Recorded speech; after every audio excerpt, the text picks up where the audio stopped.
Hello guys. അപ്പം നമ്മൾ പട്ടാമ്പി ഭാരതപ്പുഴ കാണാൻ വേണ്ടി പോകട്ടോ. നമ്മൾ പുതിയലോട്ടിൽ നിന്ന് ബസ്സിലാണ് കയറിക്കുക. പട്ടാമ്പിയിലെത്തി. ഇതാണ് ഭാരതപ്പുഴ.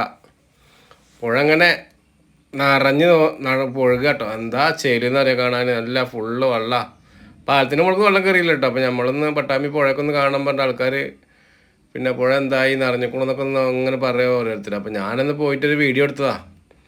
എന്താ ചേല് കാണാമെന്നറിയാം. വെള്ളം ഇങ്ങനെ പോണത് കാണാൻ നിറഞ്ഞിങ്ങനെ കുത്തി ഒഴുകി പോകണം. എത്ര തേങ്ങ ആയിക്കൂടെ പോകണമെന്ന് പറയാം. തേങ്ങ എടുക്കാൻ ആൾക്കാർ സമ്മതിക്കാത്തതുകൊണ്ട് ആൾക്കാർ പാലത്തിൻ്റെ മുകളിൽ നിന്ന് കാണാനില്ല. മറ്റേ ആൾക്കാർ ഇങ്ങനെ പാലത്തിൻ്റെ മുകളിലൊക്കെ തേങ്ങ എടുക്കാനൊക്കെ ഓരോരുത്തരിങ്ങനെ തോട്ടിയും പിടിച്ച് നിൽക്കണതാ. ഒരു വരള്ള തോട്ടിയും കെട്ടിയിട്ട്.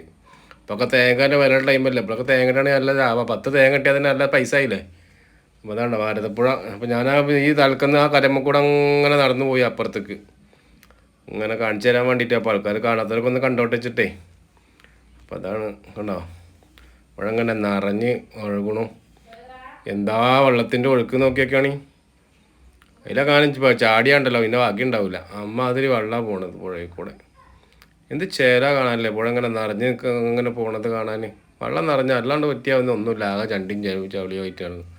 ഇതിപ്പോൾ അവിടെ അക്കരെ പോയിട്ട് എടുത്താട്ടോ. ഗുരുവായൂർ റോഡിൻ്റെ അവിടെ നിന്ന് ഇങ്ങോട്ട്. അപ്പോൾ അവിടെ ഞാൻ വീണ്ടും ഇങ്ങനെ നടന്നിങ്ങോട്ട് പോന്നു. കണ്ടോ എന്താ കാണുന്ന ചെയ്യിച്ചിട്ട് വെള്ളം ഇങ്ങനെ നിറഞ്ഞ് കിടക്കുന്നു. അപ്പോൾ ഇതാണ് വീഡിയോ. ലൈക്ക് ചെയ്യുക, ഷെയർ ചെയ്യുക, സബ്സ്ക്രൈബ് ചെയ്യുക. ഓക്കെ.